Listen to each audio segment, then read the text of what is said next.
All right, let's begin. Welcome, everyone. Thanks so much for coming on a bright day here in Pittsburgh. My name is Paul Pangaro. I'm the visiting scholar in School of Architecture and School of Design here at Carnegie Mellon. And I'll host the conversation today called Innovating In-Store Experiences, Fusing Physical and Digital in Consumer Spaces. Just a moment on ENAiBLE, for those of you who are not familiar. I was one of the founders a couple of years ago. It is a retail and services collaborative here at CMU. It's a joint initiative between the School of Computer Science, the Tepper School of Business, and the College of Fine Arts. It's a unique forum, we feel. It's aimed at retail and service industries who wish to meet the needs of their customers, always changing, always demanding, in both design and technology. So it's a synthesis of both of those. And our explicit mission is to create a more humane, efficient, and positive retail and service experience. And we bring that about by creating a community of conversation across industries and these CMU schools that I've mentioned. There's much more on our website at cmu.edu/enable, ENAiBLE. And with that, we'll get started. First, with big thanks to our sponsor, Home Depot. And we'll put in the chat. Yes, great, perfect. So just a few logistics. The event is on the record and being recorded. And we do encourage you to ask questions. We have time dedicated to Q&A later on. And you can do so using the Q&A function in Zoom, which is buried in your menu at the bottom, or possibly in the three dots that are there. We'll look for Q&A and ask questions at any time. We'll be monitoring and happy to add those questions as time permits. So here we go. As we know, after years of emphasis on digital channels, given the pandemic, businesses are now challenged to re-engage customers in physical space. And of course, that just responds to our human need to be together, to be in space as the physical beings that we are. Which begs the question, what kinds of technology and what kinds of location-based interactions in physical space can bring consumers out, and especially to offer new customer experiences? So here's this idea here, fusing architecture and interaction design. Physical spaces can come alive in new ways, in human ways, not in technological ways, but through the technology, because we want to enable experiences that are immersive and participatory and expressive of our humanity and, of course, the values of the brand. So today we have a panel of faculty from CMU School of Design, along with a graduate from Art and Architecture at CMU, all of whom are working in this space today. And these three will present some real-world examples, some speculative student work, and followed by conversation with all of you. Before I introduce our first panelist, trying to be immersive in interaction, we'd like to do a couple of polls in the course of today. So here's your first polling question. It should have popped up. What describes your industry? We'd like to know who's in the audience today, and that will help us understand even as we adjust what we might say today, but of course even more so in the future. And as you're answering that, let me introduce our first panelist, Daphne Peters. Daphne is Assistant Teaching Professor in the School of Design, the College of Fine Arts. Daphne, thanks for coming today. Appreciate it. Now, your background is a combination of architecture and design and art direction. I think I said that right. Can you say a little more about your background? It's a wonderful combination. Say a bit more about your background of interests, and just move into your talk for us today. Thank you. Sure. Thank you, Paul. So, yes, I am a graduate of the School of Architecture at Carnegie Mellon, but then went into design, later getting a master's in design and art direction. But what that really means is I'm interested in spaces, in people in spaces, and the ways that we can think about design and architecture together. So I will take a minute to share my screen. And what I'm going to be kind of talking about is how a certain student project that I've been running, which comes from my experience. I've worked in Chicago, Barcelona, Amsterdam, Cleveland, all doing kind of design work, here's just a few kind of projects that are somewhat relevant, but I'm really interested in kind of brand design as well as kind of retail. So there's a project that the students in their fall, so kind of right now we're wrapping up of their junior year, that are in the environments track. I asked them to take on, and it's kind of an experience project. So I'm looking for them to think through more of that emotional transaction than that financial transaction. But it's the mode of kind of a pop-up, something that travels, something that moves.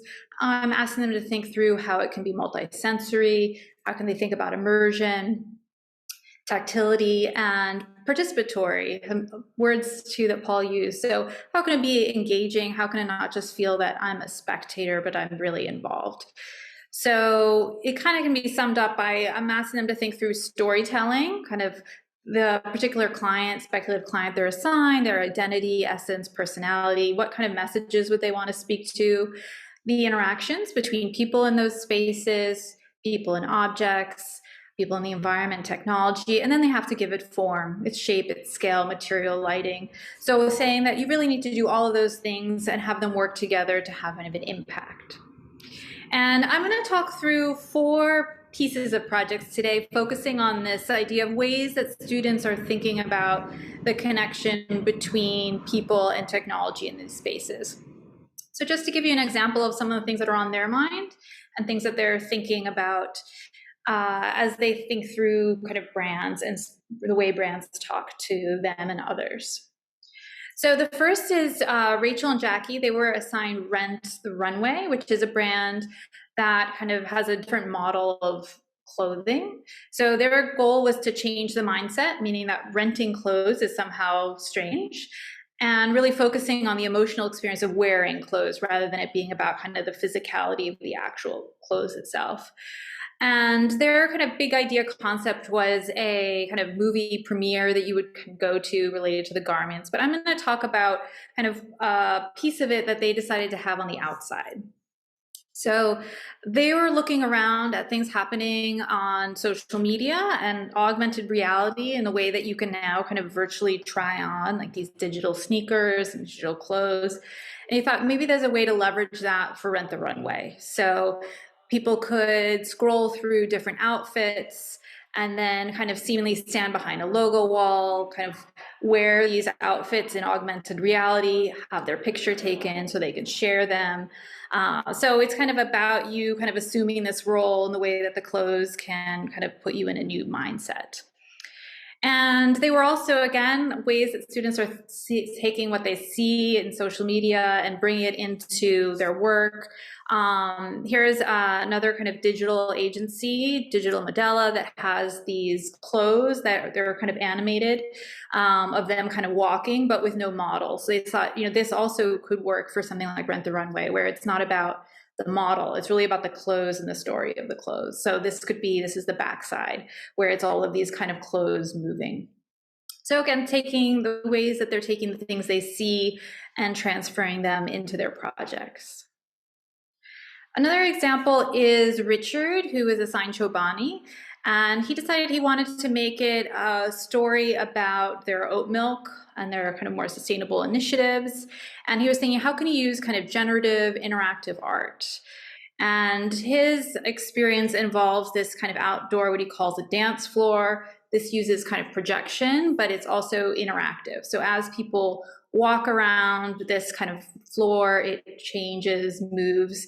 They wanted something that was, no matter what you did, it's kind of on brand and it's beautiful, because some people find, right, kind of performance, they worry about being an artist. But this is always going to remain on brand. But the idea being that once you kind of get it to a point collaboratively that you like it, you can kind of take a freeze frame of it, and then you could do print on demand to print this reusable container. So again, thinking about how could I take these kind of immersive projection and then make it somehow a takeaway, something I can take with me that I can link to the brand. And he did it through this, and there's kind of more storytelling once you move inside to get this container. Another one is Mahika. She was given Yelp. And I don't know if any of you feel this way. I sometimes do. I'm overwhelmed by Yelp and the thousands of reviews and the conflicting reviews about places. And so she was thinking, what are ways that we could, instead of it feeling like just a digital algorithm that's giving me something. How can I make it more interesting, more delightful, bring a little magic? And so she had this concept of delivering one custom review into each person's hands. So this is her kind of physical model. The way it works is there's kind of a large container filled with these very iconic, right, takeout food containers, because we're linking it very much to food. These 4 kind of booths, and you would enter a booth and turn away from kind of this larger sculpture and go through a typical touchscreen based interaction. So giving you some preferences, allergies, locations, types of food. But the idea is you would answer a short questionnaire, and then it would ask you to kind of turn around. And you would see this kind of one of these takeout containers slowly coming down, right? So that would kind of attract your attention. Behind the scene, there's kind of, based on the algorithm, it's picking one review, but it's printing it out. And then what's not seen is it's kind of getting put into a box. So when it comes out, you feel though that it's this really delightful magic, right? That this one review is taken out of all these containers and it's the perfect one for you. So it takes something that could happen in really a split second on a computer and makes it a much longer experience, but a more memorable one. She also has on the outside a place where you could write your own review, and then it through kind of a digital paper plane kind of animation, it feels like it's added here to the collection. So again, the ways that it feels more participatory, that you're really engaged in the experience. And again, that there's technology here, but ways that it could be a little bit more hidden.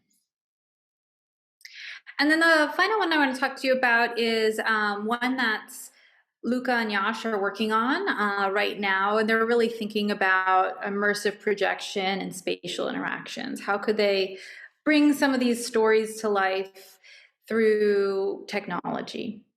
And they have the brand Monos, which is a kind of higher end luggage brand. And so, of course, their story is all about travel.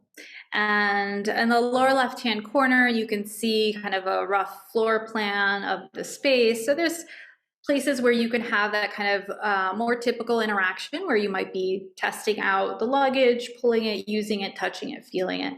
But they really want to sell this idea of Monos unlocking travel for you. And so in that oval that you see is the idea you would kind of go into that room holding a Monos kind of ticket, a plane ticket, and that would unlock this experience for you. So on the floor would be the kind of a world map, and you could use your ticket to unlock different experiences in this kind of immersive room. So I have here a video to show you. It's short, but it gives you a sense of the type of prototyping we're doing. So like, what does this feel like to hold an object and move yourself through space and have it unlock? So you'll see Yash is gonna kind of fly to one location and see this kind of video audio experience, and then he'll move and he'll fly to kind of another location and have another experience.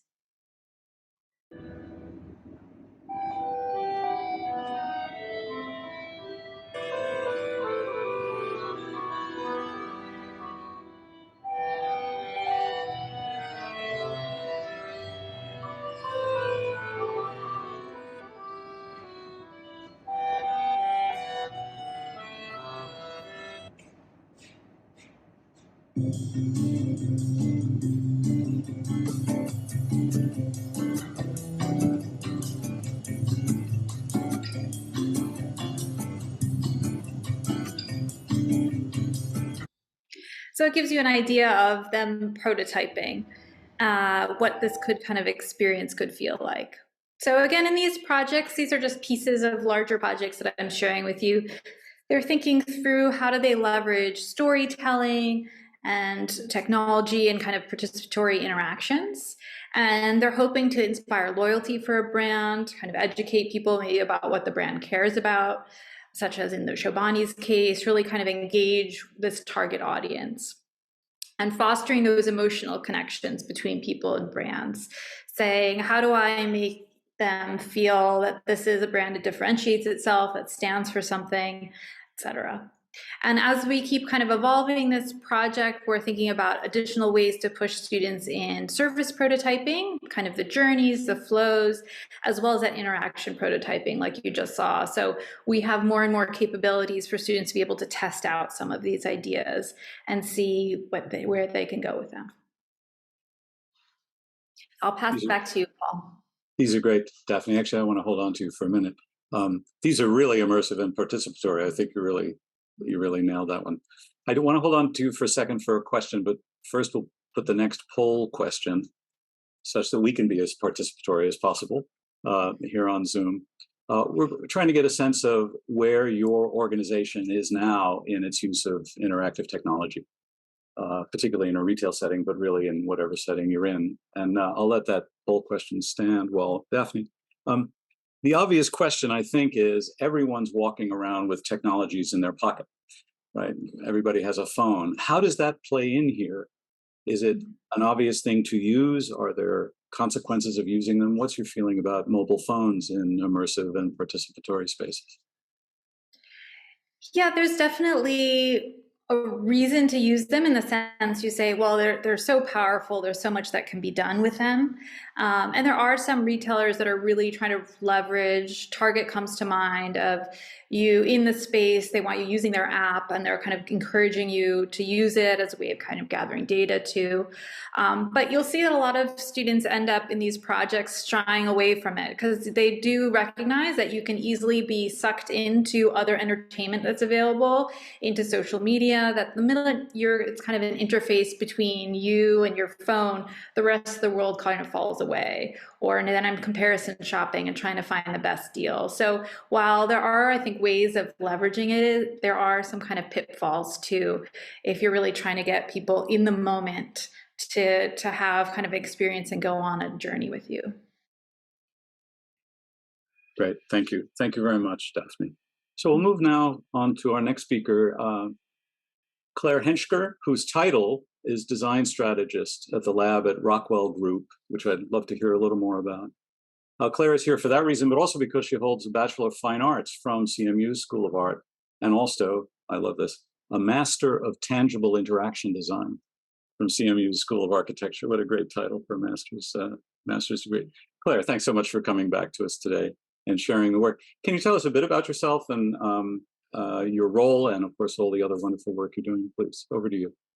Absolutely. It's always nice to be back, even if it's virtual. And thank you so much for having me. And so I, as Paul mentioned, I'm a double CMU grad and have in my own practice been working with digital artifacts, bringing them into physical space. And I'm excited to share some sort of learnings and research in that. When I started CMU, I was an undergrad in the School of Art. And I think, as we all know, Carnegie Mellon has a really wonderful focus in both technology and creativity. And there would be these pockets where they would overlap different sort of spaces like the Studio for Creative Inquiry. And I was very lucky to be connected with a couple different folks who really showed me that there's this hybrid ideology at CMU, which I found myself in. And since then, I've worked at the Cartier Retail Innovation Lab in Brooklyn, both as an artist in residence and an interaction designer. I've adjuncted frequently at NYU in ideation and prototyping, and most recently have become a design strategist at the lab at Rockwell Group, where we work on sort of more permanent installations for interactive technology in physical space. And so today I'm super excited to talk to you both about the research that I was doing around 3D scanning and interactive event technology, how that led into the client work I'm doing now, and my sort of thoughts on the space moving forward. So I think a lot of the times we hear the word innovation, this is how I first approached it. And you think, we're starting completely from scratch. What does everything look like in 10 years? How do we start over? And something that I feel like I really learned in the process of working in these spaces that actually, the real innovation that sticks around is times when emerging technologies can be used to look back at materials or ideas or elements of a brand or of even a sort of institution that haven't been activated yet, and thinking about new ways to activate those materials with emerging technology. And I think that creates a very sort of honest way of introducing innovation without the gimmick. So when I was at CMU, I think we sort of stumbled at this really winning combination that was my most high level takeaway, which is that like art plus technology plus joy is something magical. And that was really what we started to find as we were combining these different tools and technologies. So to give you an example of some of the student work we were doing in 2016, a fellow student, Zach Rispoli, and I decided to create a photo booth for the Carnegie Museum of Art, was having an event. We spoke with them and they were looking to activate their permanent collection. They have a lot of sculptures, they have a lot of paintings. For those of you who aren't familiar with the museum, it's lovely. And the question was like, how do we get people excited? It was like a party, what do you do? So we love the idea of creating a photo booth, but having this be an augmented reality photo booth that lets you sort of remix a portrait for yourself using elements, for example, the background and your head were all pulled from the permanent collection. So we 3D scanned a lot of the sculptures as well as photographed the backgrounds. And then you, at the event, could stand in front of a green screen, choose on an interface what your background was, what your head was, and you walked away with this portrait of yourself in the permanent collection.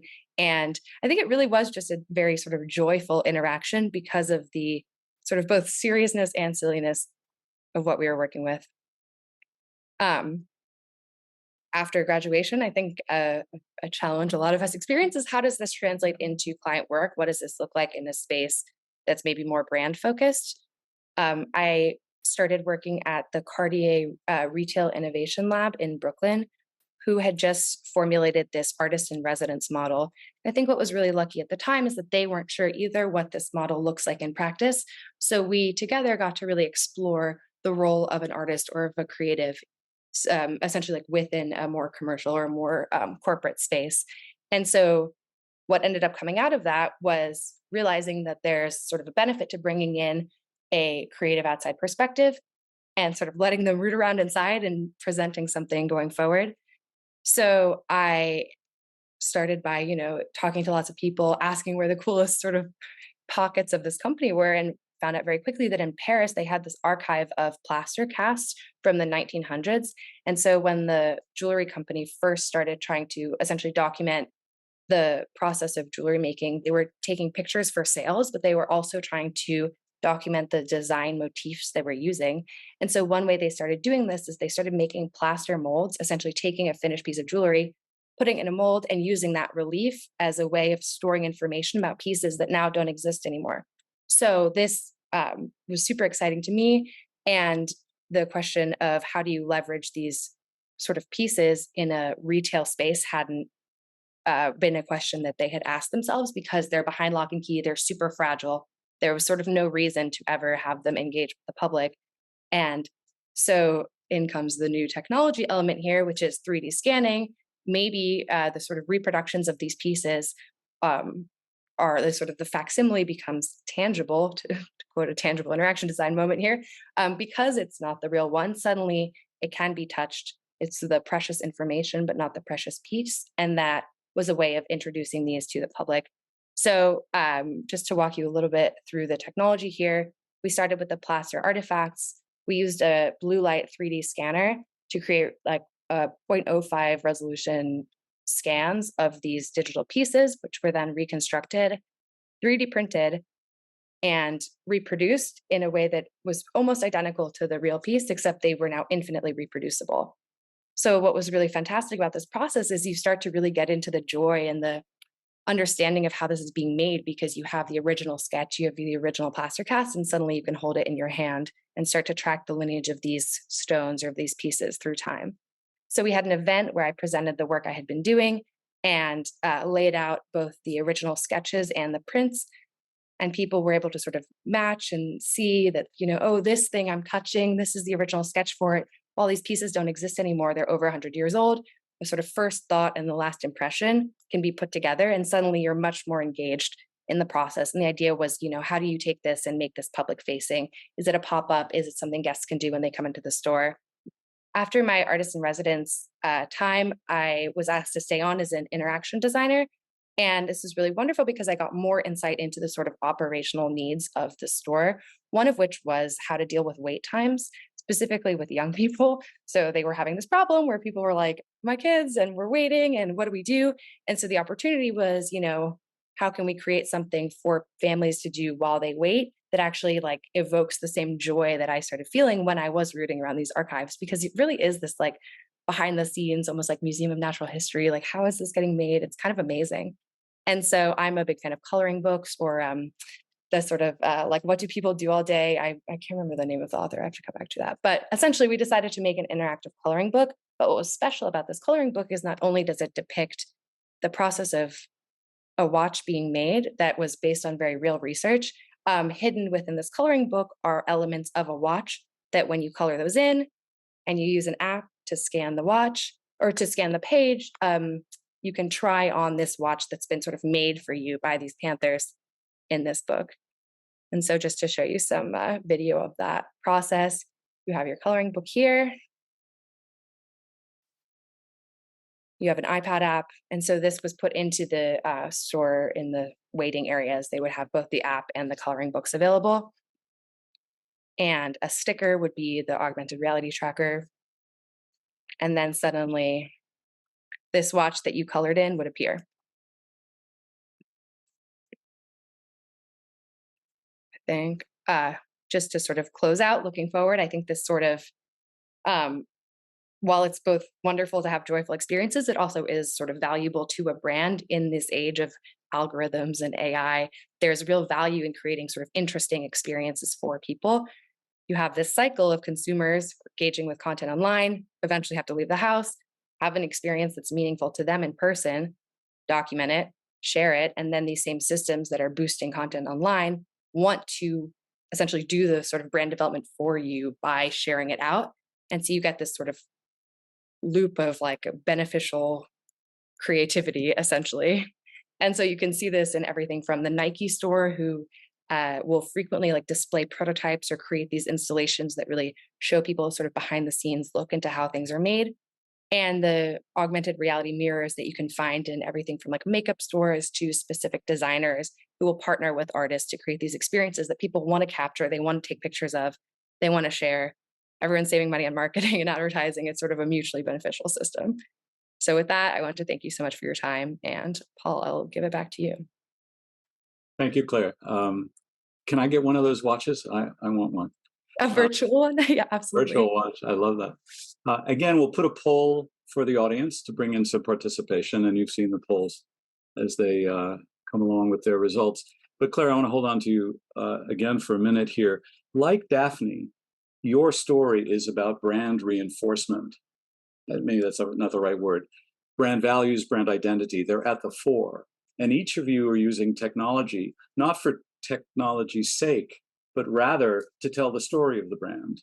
And your story in particular begins, as you noted, from saying, what are the existing materials that we have? Who are we? What do we use? And then to bring them forward and amplify those with technology, which I think is really terrific. But let me pivot for a second. I would think that the concept of artist in residence is unlikely to be on the radar of major brands, and yet you clearly knocked that out of the park, as we say. The extraordinary value that someone like you brings with the educational background in fine arts and tangible media and architecture and so on. You catapult the brand into these experiences, this world of experiences, which Danielle, and again in a moment, we'll be talking about. It is always about brand identity, but how do you see the value? Well, let me make it better than it. How would you articulate the value of an artist in residence in the corporate space today? This is a life that you're leading. How do you think about that? So I think it's sort of twofold. I think on the one hand, it's about, I think, risk management in a way. It's like in the companies, I think, for a lot of different reasons, aren't in a position to sort of take really big creative risks on their own. So I think there's a lot of opportunity to bring people in who have perspectives, who have sort of thought out and worked on experiences that might be maybe taking one step more than a company could take on their own. And by partnering with them or by working with them, you have your sort of larger than the sum of your parts. And I also was recently speaking with Golan Levin, who's a professor at Carnegie Mellon, who made a really interesting point about the sort of canary in the coal mine model. We were talking about these AI companies that, or even Google, I mean, not so much anymore, but would bring in sort of creatives, thinkers, artists, and have them in their space. And that there's a sort of real benefit to having someone with an outside perspective who can also say like, hey, like maybe this you need to rethink actually, or actually, this on the internet is not going to go the way you want it to be. Or can be a voice of sort of reason and or creativity within these spaces that you wouldn't always get. So I think there's multiple purposes to it. That's great. So it's the creative voice fundamentally, but in an environment that has creative people, maybe in other ways, in other domains. But it's the conversation, it sounds like, across that leads to new things and to new ideas. Yeah, Great. absolutely. Thanks very much again. Thank you. All right, we have our last speaker now, and then we'll open it to questions. Again, we invite you to put questions in the Q&A. There are a couple there that we'll mine in a moment. So, a pleasure. Our third panelist, Danielle Rosenberg-Munoz. Danielle, you're assistant professor in the School of Design at Carnegie Mellon University. And again, like the format from before, we'd love to hear a bit about your background and then hear about your real world projects. I'm excited to introduce Danielle. I've known him for many years. Thank you so much, Paul. It's so nice to be participating in this and listening to the other presentations. So interesting. So this is kind of my background very quickly from the left to right. I come from Chile, doing more architecture, large scale, manufacturing type of thing in the first row. Then I went to MIT and studied in computational design, master and PhD. I got into the world of technology and interaction, also tangible interactions and participatory design. And what you see in the middle is what I'm going to show you today. Is after my PhD, I started a company in Brooklyn, New York City, and worked for large companies. And among one of those, one of the largest brick and mortar retail that was kind of rethinking the shopping experiences. And I'm going to share that project. First time I think I share this project after many years. I'm going to share some of the details with you. But we also did going into the right, branding experience for brands like Cadillac, art installations, also for Cartier window display. And at the end, I started doing a lot of immersive location-based entertainment for TSG, kind of a combination of Broadway and Las Vegas type of project. That's kind of where I come from. But the main project that I want to show is this one that I did for doing my time at running this company for a large retail store. Why go to a store was the main question and the title of my presentation on, we are leading with the e-commerce, we have these big spaces, and how can why people will come here? That was the thing to ask. Rethinking the in-store shopping experience was key. And this happened, in 2016, but we're looking at 2020, so it's kind of interesting to see all this 2022. I still feel we are in 2020 kind of situation, but we were looking 4 years ahead on what will be the shopping experience then, because also it takes a while to do all the, architecture and, planning and all the technology development for sure. And the important part was how we combine the best of the digital for our vision with the best of the physical. So not trying to replicate, and there was some conversation with Daphne about the role of the mobile phone, but not trying to replicate what you can do at home in the store, because then there's no reason for you to come. So what is the best of the digital? What is the best of the digital? And how can we provide a better experience that combines this hybrid best of both worlds? So I'm going to share a couple of key concepts that we explored. There's so much we did, but now this is kind of like a summary. The idea of the hybrid inventory, of combining mostly zero inventory shopping, where there's mostly one product on display, but in a retail store like this, where you have different categories, different type of, it's not the same buying groceries than buying, clothing or technology. So there was this sort of hybrid model where there could be some traditional shopping mixed with zero inventory shopping. And on the right, I'm showing with my mouse a little bit the flow, but the key part of the user experience is this idea of the digital and physical from the point of view of display the product. So we can display products physically in the store, right? But also digital in the store using screen and projections. But then you can also collect them physically or collect them digitally. So that's kind of distinction was key on the way we understand the hybrid inventory. The ecosystem, understanding the ecosystem as this large space where, I'm sorry, I may need to go use headphones, but it's the baby on the back. I hope you don't listen to that. We have this large store with different spaces. I'm gonna move to my headphones. Apologize for this. I think we're okay, Daniel. You don't hear the baby crying in the back? Baby, no. And it's wonderful, actually. It's immersive and participatory. I'm sorry. No, it's fine. Yeah, so you see the layout on the left with the different spaces, central, the social spaces were key. The back of house with the robotic system, I'm going to explain in 1 second, connected to the pickup, but also very importantly connected to the fitting rooms. But the ecosystem is key here, where the technologies in red provide a specific functionality that serves to specific user needs in blue, and they don't overlap, or we try to reduce overlapping. So not trying every technology to do everything, because the mobile phone is so powerful and a computer is so powerful, you can't do everything, but we need to reduce what it can do in relationship to the other elements in the store to provide a holistic experience. The other piece is the collection. So we have a layer of tracking that will know where products were, and we know where people are and where the mobile devices are. So we can create this sort of seamless connection of how you could project, for example, information on the left on dynamically in what objects are and their prices, and have a digital display of products that could expand what is physically there through digital means. So more mags, more products. But this is what I was telling before, this display, that's the minimum thing that needs to do in that location in reference to the objects around it. You could, because it's a computer, go in there and buy an apple, but that's not the way you do physically in the store. You go to the grocery area for that. Here, it stays within that realm, and the shopping experience is consistent. So you come in, you point or touch the product or touch the active signature, and it appears on your screen, and you can add to cart, and that should be across the whole different products, consistent. Fulfillment. From how you collect digital collection through add to cart on your phone, to how this triggers right away how this would be fulfilled to you on the back.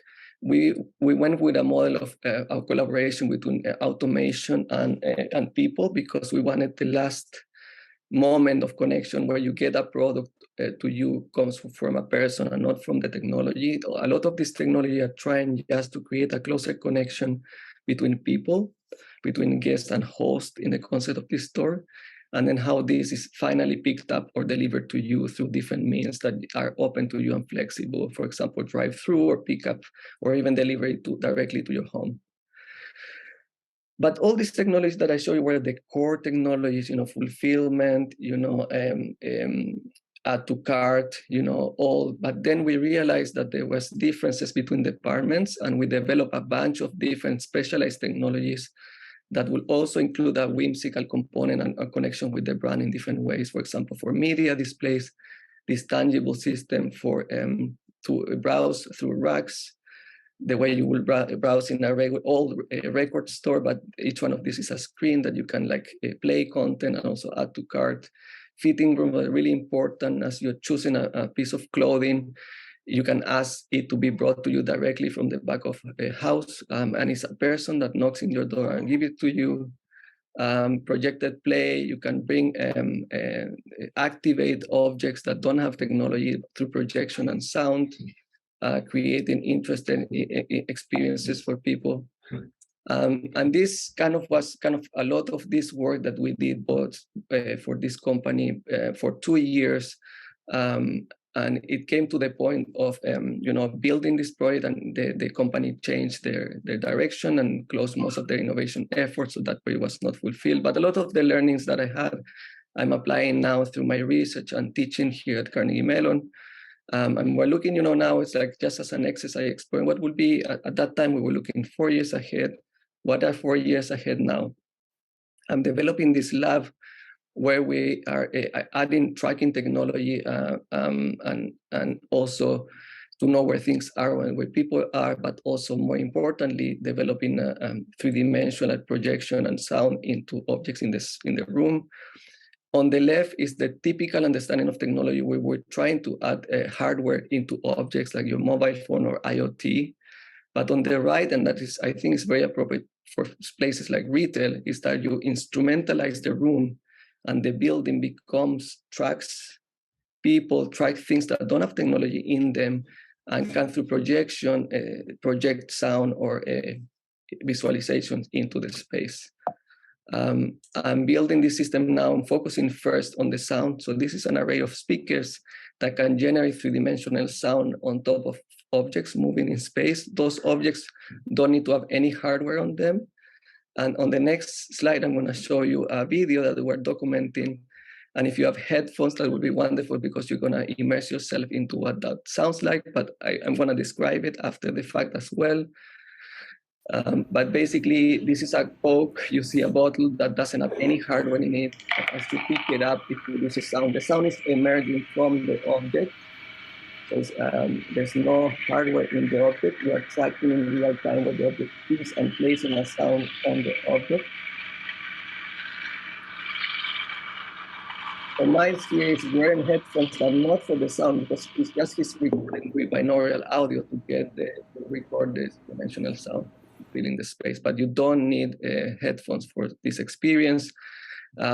Some of this new research that I'm developing, it truly relates to this idea of the work that I did for this retail shopping experience, where we were tracking objects and we're adding layers of information into regular day-to-day objects that don't have hardware in them, and to kind of augment the experience, but without the need of like a screen, a mediation between the world and this kind of digital augmentation. That's basically all the questions here come back to this, to why you go to a store, basically, and not just so we don't replicate the digital into the physical space. Danielle, thank you. It's overwhelming almost, all of the ideas that you have there and all of the different ways that they can be applied. Once again, we'll put a poll question in for the audience. And meantime, Danielle, I'd love to hold on to you for a minute before we open it up to everyone. And again, I invite audience members to put questions in the Q&A. The sophistication of the technology is extraordinary, as I said, but it can also be daunting, right?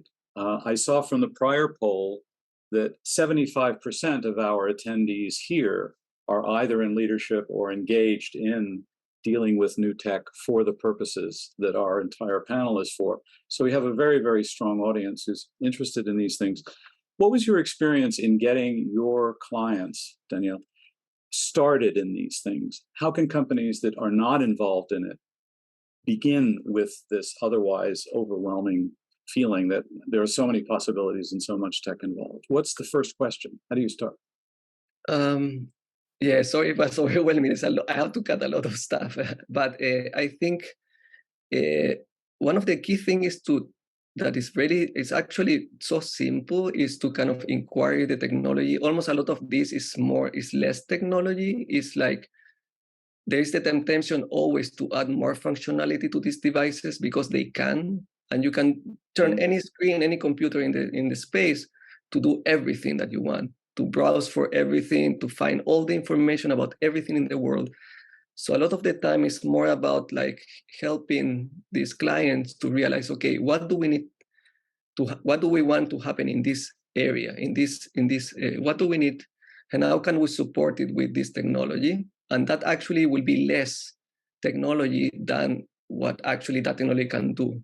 A lot of the time, it's actually people think, this is so advanced, but it's actually taking out functionality. For example, that virtual product display was a lot of kind of working with the client to tell them, okay, yeah, I know you can also use that screen to browse online to add to cart to other things, but we want it to be consistent and we want it to be minimized. So you're gonna use the same way you add to cart by touching other products that are physical. You're gonna also touch digital products with your phone. And it's kind of like, but why? You can just click and add to cart on the screen.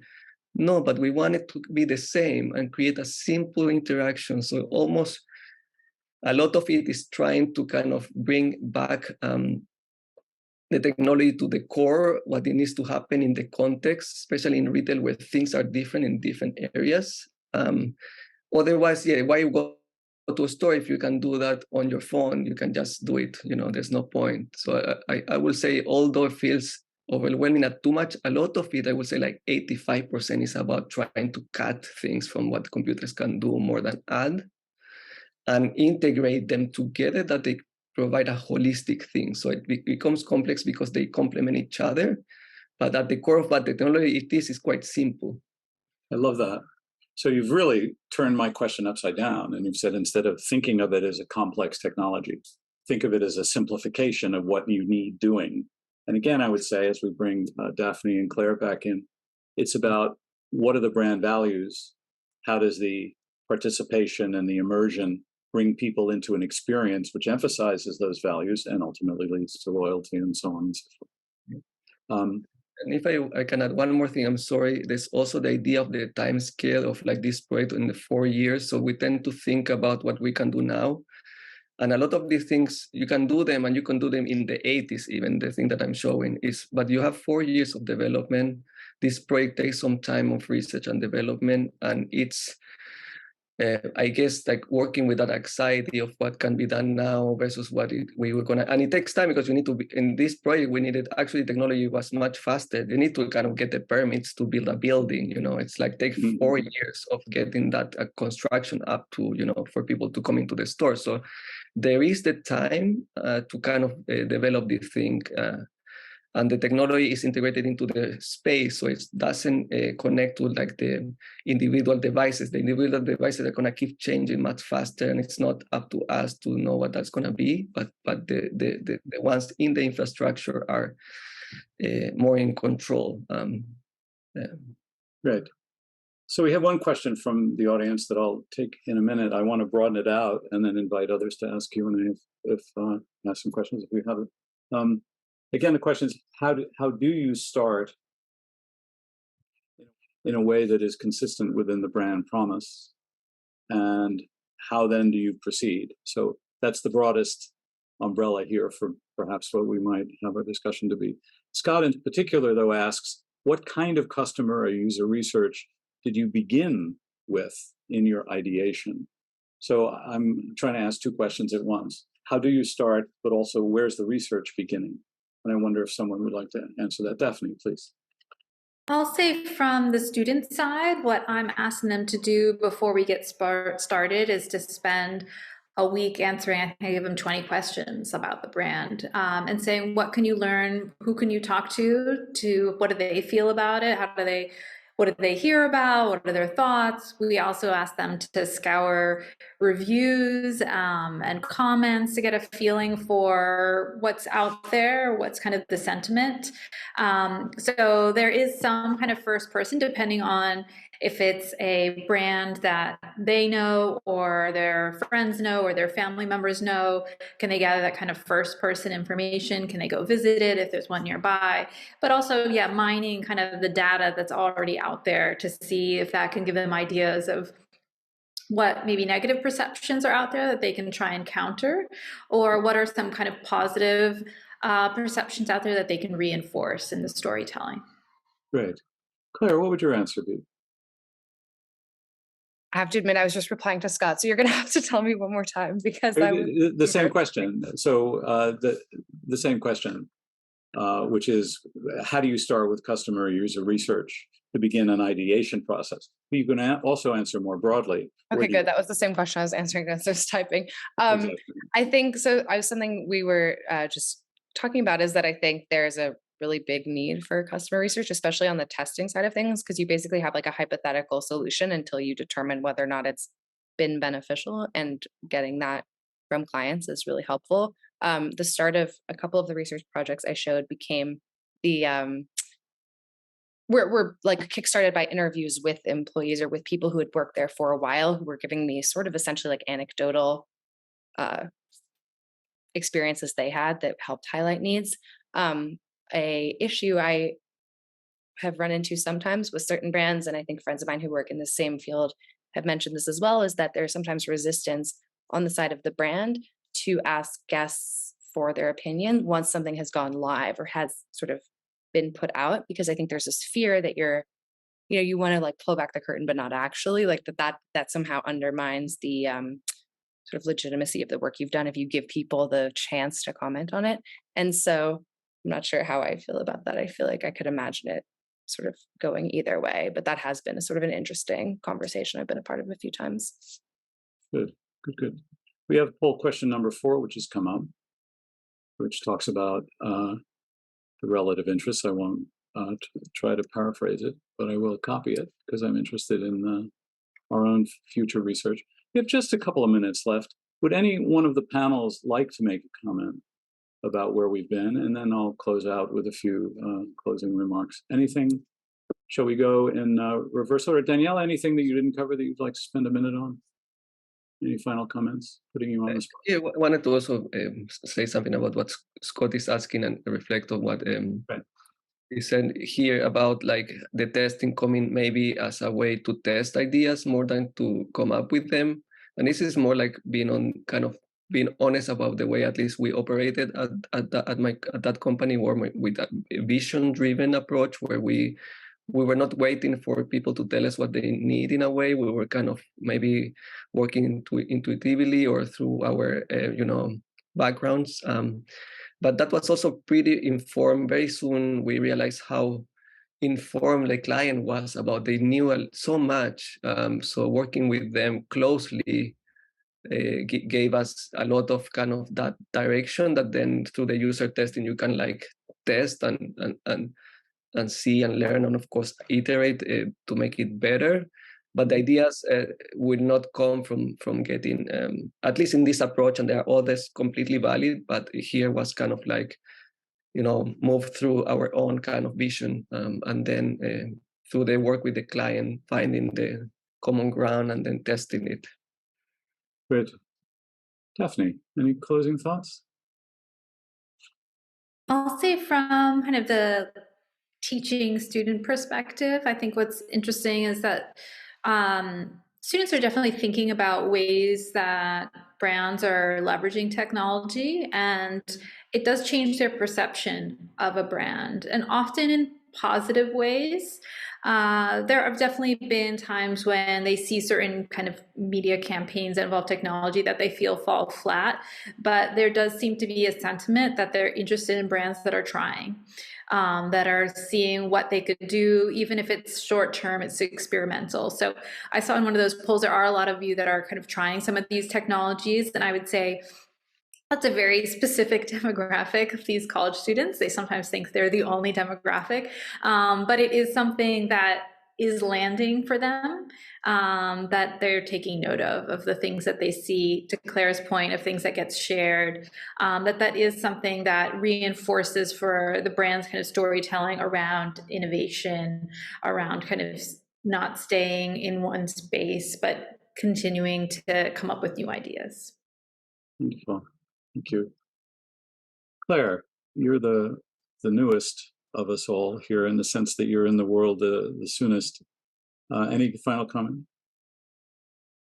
I think, no, it's great. It's great to have these conversations. I think that there's sometimes a life cycle to these like innovation labs, or sometimes I've found that a company will be really invested in innovation until, it costs money, or until it requires something to change, or basically until it affects something that's already in place. And I think the sort of best examples I've seen of spaces that were able to thrive were sort of protected by someone within the company that sat outside of the lab.